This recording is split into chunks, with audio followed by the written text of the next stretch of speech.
Pride and Prejudice by Jane Austen. Chapter 1. It is a truth universally acknowledged that a single man in possession of a good fortune must be in want of a wife. However little known the feelings or views of such a man may be on his first entering a neighbourhood, this truth is so well fixed in the minds of the surrounding families that he is considered the rightful property of some one or other of their daughters. "My dear Mr. Bennett," said his lady to him one day, "have you heard that Netherfield Park is let at last?" Mr. Bennet replied that he had not. "But it is," returned she, "for Mrs. Long has just been here, and she told me all about it." Mr. Bennet made no answer. "Do you not want to know who has taken it?" cried his wife impatiently. "You want to tell me, and I have no objection to hearing it." This was invitation enough. "Why, my dear, you must know Mrs. Long says that Netherfield is taken by a young man of large fortune from the north of England, that he came down on Monday in a chaise and four to see the place, and was so much delighted with it that he agreed with Mr. Morris immediately, that he is to take possession before Michaelmas, and some of his servants are to be in the house by the end of next week." "What is his name?" "Bingley." "Is he married or single?" "Oh, single, my dear, to be sure. A single man of large fortune, 4,000 or 5,000 a year. What a fine thing for our girls!" "How so? How can it affect them?" "My dear Mr. Bennet," replied his wife, "how can you be so tiresome? You must know that I am thinking of his marrying one of them." "Is that his design in settling here?" "Design! Nonsense! How can you talk so? But it is very likely that he may fall in love with one of them, and therefore you must visit him as soon as he comes." "I see no occasion for that. You and the girls may go, or you may send them by themselves, which perhaps will be still better, for as you are as handsome as any of them, Mr. Bingley may like you the best of the party." "My dear, you flatter me. I certainly have had my share of beauty, but I do not pretend to be anything extraordinary now. When a woman has 5 grown-up daughters, she ought to give over thinking of her own beauty." "In such cases a woman has not often much beauty to think of." "But, my dear, you must indeed go and see Mr. Bingley when he comes into the neighbourhood." "It is more than I engage for, I assure you." "But consider your daughters. Only think what an establishment it would be for one of them. Sir William and Lady Lucas are determined to go, merely on that account, for in general, you know, they visit no newcomers. Indeed you must go, for it will be impossible for us to visit him if you do not." "You are over-scrupulous, surely. I dare say Mr. Bingley will be very glad to see you, and I will send a few lines by you to assure him of my very hearty consent to his marrying whichever he chooses of the girls, though I must throw in a good word for my little Lizzie." "I desire you will do no such thing. Lizzie is not a bit better than the others, and I am sure she is not half so handsome as Jane, nor half so good-humoured as Lydia. But you are always giving her the preference." "They have none of them much to recommend them," replied he. "They are all silly and ignorant like other girls, but Lizzie has something more of quickness than her sisters." "Mr. Bennet, how can you abuse your own children in such a way? You take delight in vexing me. You have no compassion for my poor nerves." "You mistake me, my dear. I have a high respect for your nerves. They are my old friends. I have heard you mention them with consideration these last 20 years at least." "Oh, you do not know what I suffer." "But I hope you'll get over it, and live to see many young men of 4,000 a year come into the neighbourhood." "It will be no use to us if 20 such should come, since you will not visit them." "Depend upon it, my dear, that when there are 20, I will visit them all." Mr. Bennet was so odd a mixture of quick parts, sarcastic humour, reserve, and caprice, that the experience of 23 years had been insufficient to make his wife understand his character. Her mind was less difficult to develop. She was a woman of mean understanding, little information, and uncertain temper. When she was discontented, she fancied herself nervous. The business of her life was to get her daughters married, Its solace was visiting and news. End of chapter 1.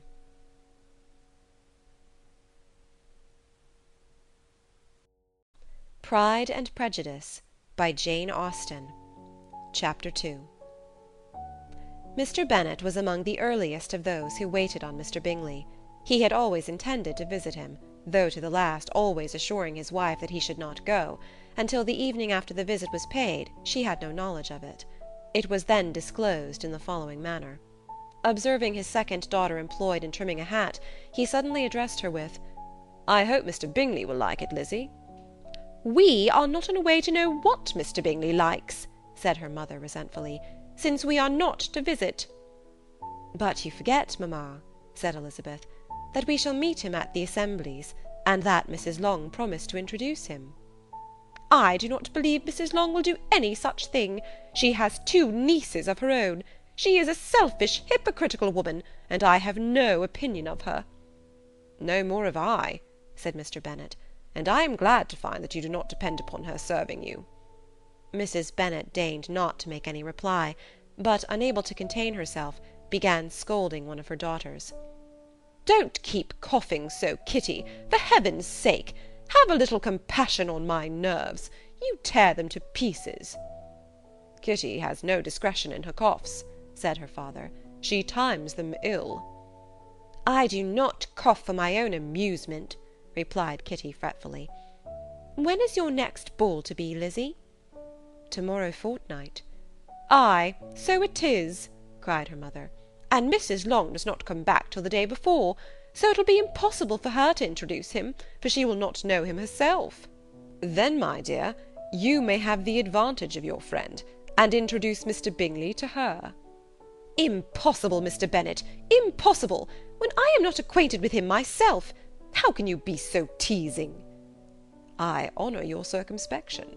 A fortnight's acquaintance is certainly very little. One cannot know what a man really is by the end of a fortnight. But if we do not venture, somebody else will, and after all Mrs. Long and her daughters must stand their chance, and therefore, as she will think it an act of kindness, if you decline the office, I will take it on myself." The girls stared at their father. Mrs. Bennet said only, "Nonsense, nonsense!" "What can be the meaning of that emphatic exclamation?" cried he. "Do you consider the forms of introduction, and the stress that is laid on them, as nonsense? I cannot quite agree with you there. What say you, Mary? For you are a young lady of deep reflection, I know, and read great books, and make extracts." Mary wished to say something sensible, but knew not how. "While Mary is adjusting her ideas," he continued, "let us return to Mr. Bingley." "I am sick of Mr. Bingley," cried his wife. "I am sorry to hear that. But why did you not tell me that before? If I had known as much this morning, I certainly would not have called on him. It is very unlucky, but as I have actually paid the visit, we cannot escape the acquaintance now." The astonishment of the ladies was just what he wished, that of Mrs. Bennet perhaps surpassing the rest, though when the first tumult of joy was over, she began to declare that it was what she had expected all the while. "How good it was in you, my dear Mr. Bennet! But I knew I should persuade you at last. I was sure you loved your girls too well to neglect such an acquaintance. Well, how pleased I am! And it is such a good joke, too, that you should have gone this morning, and never said a word about it till now." "Now, Kitty, you may cough as much as you choose," said Mr. Bennet, and as he spoke he left the room, fatigued with the raptures of his wife. "What an excellent father you have, girls," said she, when the door was shut. "I do not know how you will ever make him amends for his kindness, or me either, for that matter. At our time of life it is not so pleasant, I can tell you, to be making new acquaintances every day, but for your sakes we would do anything. Lydia, my love, though you are the youngest, I dare say Mr. Bingley will dance with you at the next ball." "Oh," said Lydia stoutly, "I am not afraid, for though I am the youngest, I'm the tallest." The rest of the evening was spent in conjecturing how soon he would return Mr. Bennet's visit, and determining when they should ask him to dinner. End of chapter 2.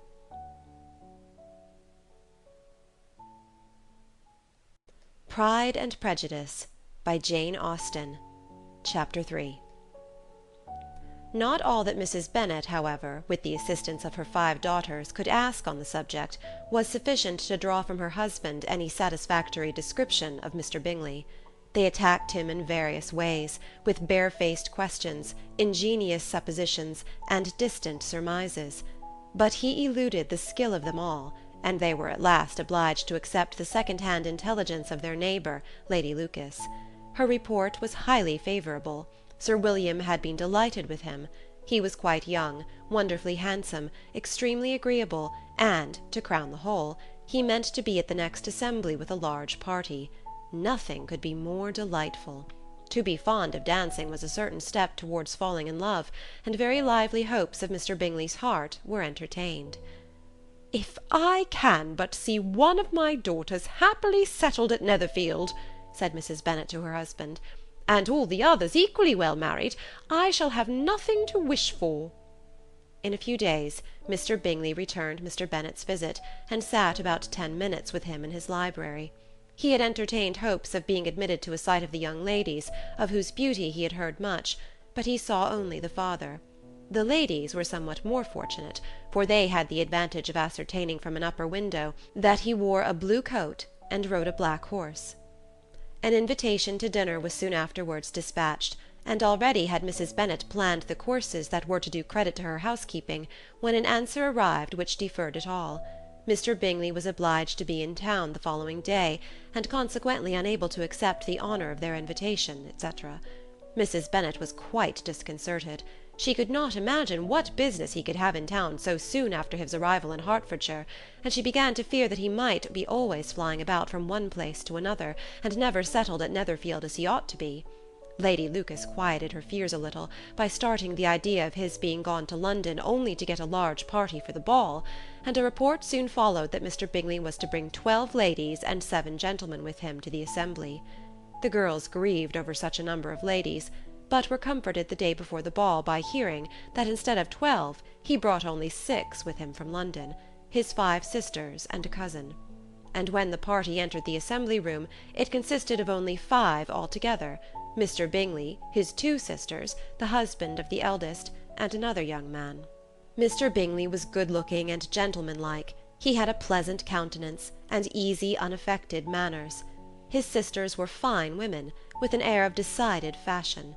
His brother-in-law, Mr. Hurst, merely looked the gentleman, but his friend Mr. Darcy soon drew the attention of the room by his fine tall person, handsome features, noble mien, and the report which was in general circulation within 5 minutes after his entrance, of his having 10,000 a year.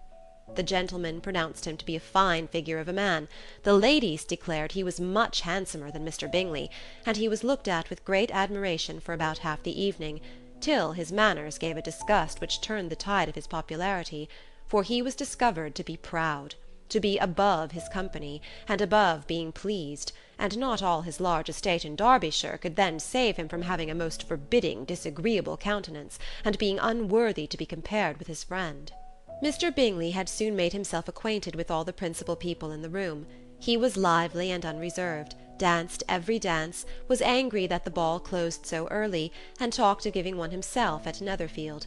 Such amiable qualities must speak for themselves. What a contrast between him and his friend! Mr. Darcy danced only once with Mrs. Hurst and once with Miss Bingley, declined being introduced to any other lady, and spent the rest of the evening in walking about the room, speaking occasionally to one of his own party. His character was decided. He was the proudest, most disagreeable man in the world, and everybody hoped that he would never come there again. Amongst the most violent against him was Mrs. Bennet, whose dislike of his general behaviour was sharpened into particular resentment by his having slighted one of her daughters. Elizabeth Bennet had been obliged, by the scarcity of gentlemen, to sit down for 2 dances, and during part of that time Mr. Darcy had been standing near enough for her to hear a conversation between him and Mr. Bingley, who came from the dance for a few minutes to press his friend to join it. "Come, Darcy," said he, "I must have you dance. I hate to see you standing about by yourself in this stupid manner. You had much better dance." "I certainly shall not. You know how I detest it, unless I am particularly acquainted with my partner. At such an assembly as this it would be insupportable.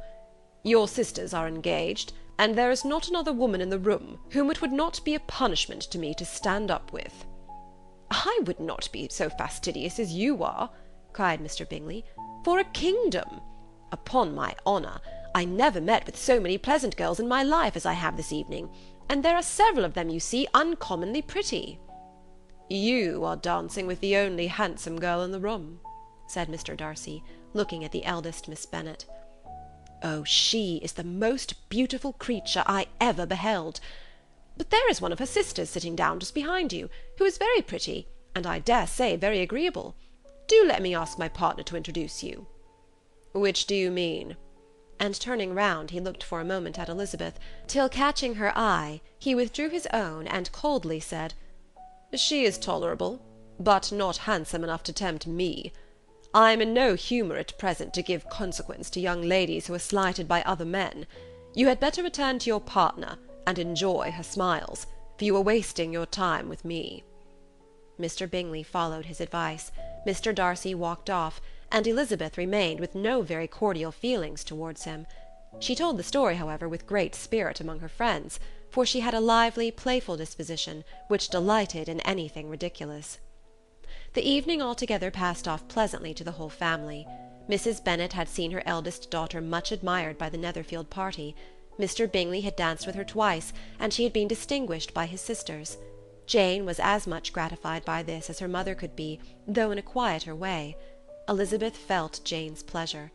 Mary had heard herself mentioned to Miss Bingley as the most accomplished girl in the neighbourhood, and Catherine and Lydia had been fortunate enough never to be without partners, which was all that they had yet learnt to care for at a ball. They returned, therefore, in good spirits to Longbourn, the village where they lived, and of which they were the principal inhabitants. They found Mr. Bennet still up. With a book he was regardless of time, and on the present occasion he had a good deal of curiosity as to the events of an evening which had raised such splendid expectations. He had rather hoped that his wife's views on the stranger would be disappointed, but he soon found out that he had a different story to hear. "Oh, my dear Mr. Bennet," as she entered the room, "we have had a most delightful evening, a most excellent ball. I wish you had been there. Jane was so admired, nothing could be like it. Everybody said how well she looked, and Mr. Bingley thought her quite beautiful, and danced with her twice. Only think of that, my dear, he actually danced with her twice, and she was the only creature in the room that he asked a second time. First of all he asked Miss Lucas. I was so vexed to see him stand up with her. But, however, he did not admire her at all, indeed nobody can, you know, and he seemed quite struck with Jane as she was going down the dance. So he inquired who she was, and got introduced, and asked her for the next two. Then the 2/3 he danced with Miss King, and the 2/4 with Maria Lucas, and the 2/5 with Jane again, and the 2/6 with Lizzie, and the boulanger— "If he had any compassion for me," cried her husband impatiently, "he would not have danced half so much. For God's sake, say no more of his partners. Oh, that he had sprained his ankle in the first dance." "Oh, my dear, I am quite delighted with him. He is so excessively handsome, and his sisters are charming women. I never in my life saw anything more elegant than their dresses. I dare say the lace upon Mrs. Hurst's gown—" Here she was interrupted again. Mr. Bennet protested against any description of finery. She was therefore obliged to seek another branch of the subject, and related, with much bitterness of spirit and some exaggeration, the shocking rudeness of Mr. Darcy. "But I can assure you," she added, "that Lizzie does not lose much by not suiting his fancy, for he is a most disagreeable, horrid man, not at all worth pleasing. So high and so conceited that there was no enduring him. He walked here and he walked there, fancying himself so very great, not handsome enough to dance with. I wish you had been there, my dear, to have given him one of your set-downs. I quite detest the man." End of chapter 3.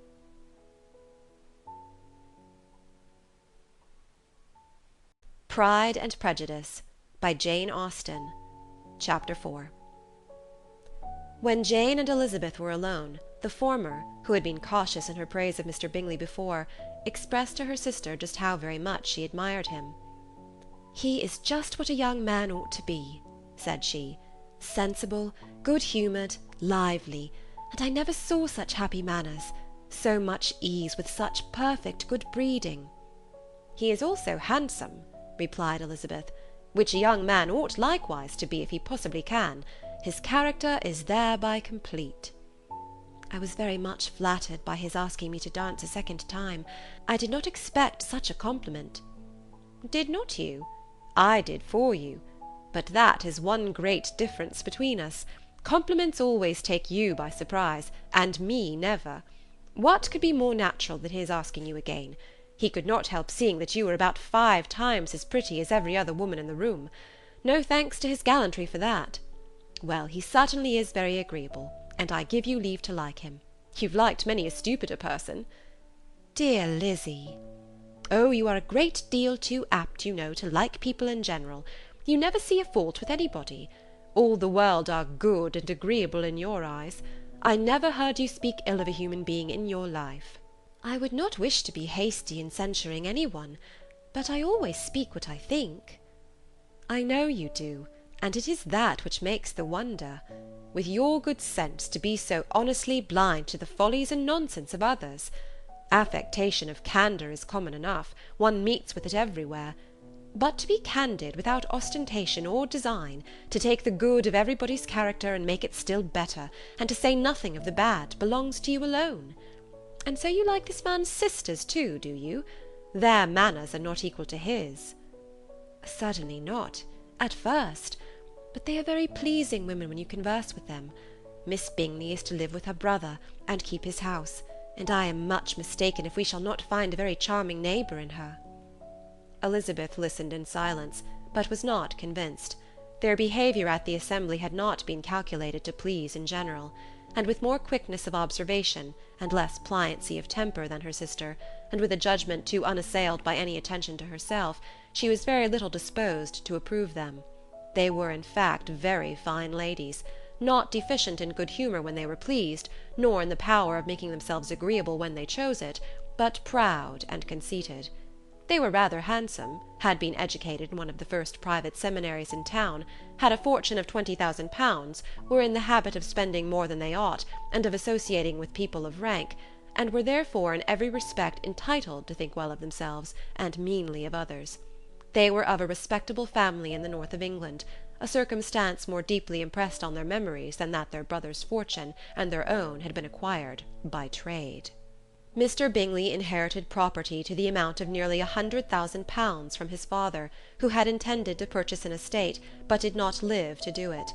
Mr. Bingley intended it likewise, and sometimes made choice of his county, but as he now was provided with a good house and the liberty of a manor, it was doubtful to many of those who best knew the easiness of his temper whether he might not spend the remainder of his days at Netherfield, and leave the next generation to purchase.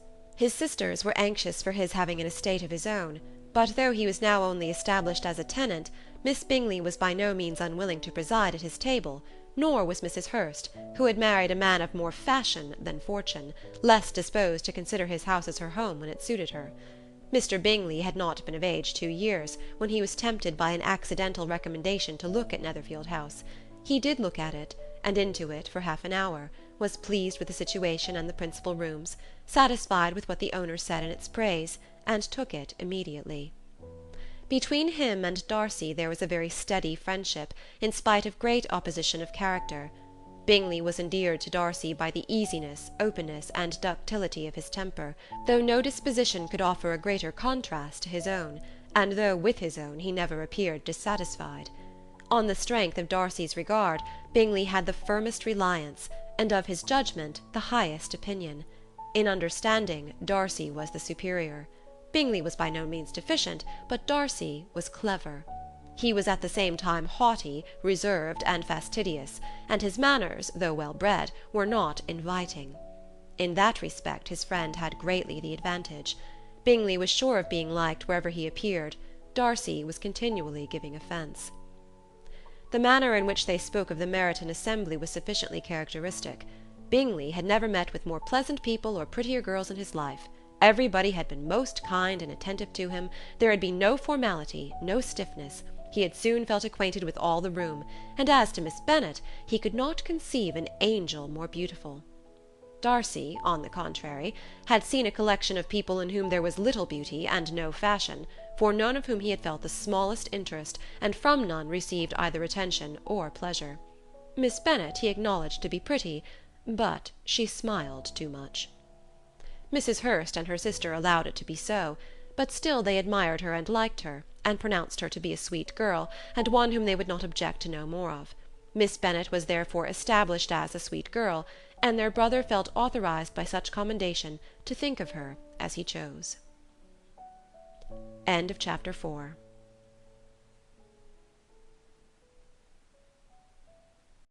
Pride and Prejudice by Jane Austen. Chapter 5. Within a short walk of Longbourn lived a family with whom the Bennets were particularly intimate. Sir William Lucas had been formerly in trade in Meryton, where he had made a tolerable fortune, and risen to the honour of knighthood by an address to the king during his mayoralty. The distinction had perhaps been felt too strongly.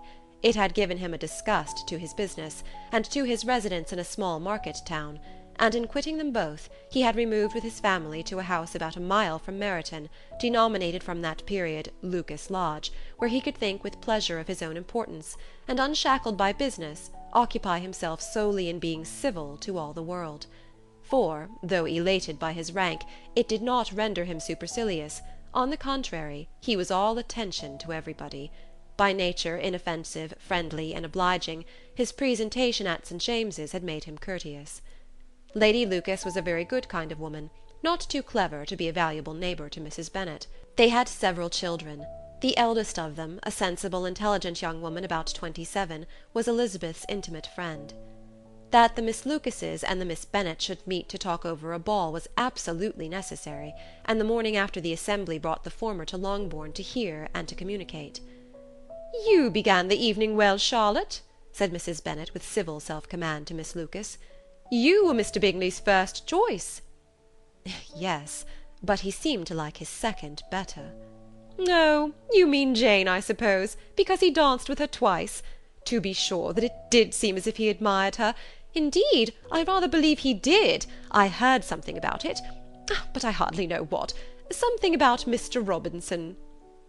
"Perhaps you mean what I overheard between him and Mr. Robinson. Did not I mention it to you? Mr. Robinson's asking him how he liked our Meryton assemblies, and whether he did not think there were a great many pretty women in the room, and which he thought the prettiest, and his answering immediately to the last question, 'Oh, the eldest, Miss Bennet, beyond a doubt. There cannot be two opinions on that point.'" "Upon my word! Well, that is very decided indeed. That does seem as if... But, however, it may all come to nothing, you know." "My overhearings are more to the purpose than yours, Eliza," said Charlotte. "Mr. Darcy is not so well worth listening to as his friend, is he? Poor Eliza, to be only just tolerable." "I beg you would not put into Lizzie's head to be vexed by his ill treatment, for he is such a disagreeable man that it would be quite a misfortune to be liked by him. Mrs. Long told me last night that he sat close to her for half an hour without once opening his lips." "Are you quite sure, ma'am? Is not there a little mistake?" said Jane. "I certainly saw Mr. Darcy speaking to her." "Ay, because she asked him at last how he liked Netherfield, and he could not help answering her, but she said he seemed quite angry at being spoken to." "Miss Bingley told me," said Jane, "that he never speaks much, unless among his intimate acquaintances. With them he is remarkably agreeable." "I do not believe a word of it, my dear. If he had been so very agreeable, he would have talked to Mrs. Long. But I can guess how it was. Everybody says that he is at up with pride, and I dare say he had heard somehow that Mrs. Long does not keep a carriage, and had come to the ball in a hack chaise." "I do not mind his not talking to Mrs. Long," said Miss Lucas, "but I wish he had danced with Eliza." "Another time, Lizzie," said her mother, "I would not dance with him if I were you." "I believe, ma'am, I may safely promise you never to dance with him." "His pride," said Miss Lucas, "does not offend me so much as pride often does, because there is an excuse for it. One cannot wonder that so very fine a young man, with family, fortune, everything in his favour, should think very highly of himself. If I may so express it, he has a right to be proud." "That is very true," replied Elizabeth, and I could easily forgive his pride if he had not mortified mine." "Pride," observed Mary, who piqued herself upon the solidity of her reflections, "is a very common failing, I believe.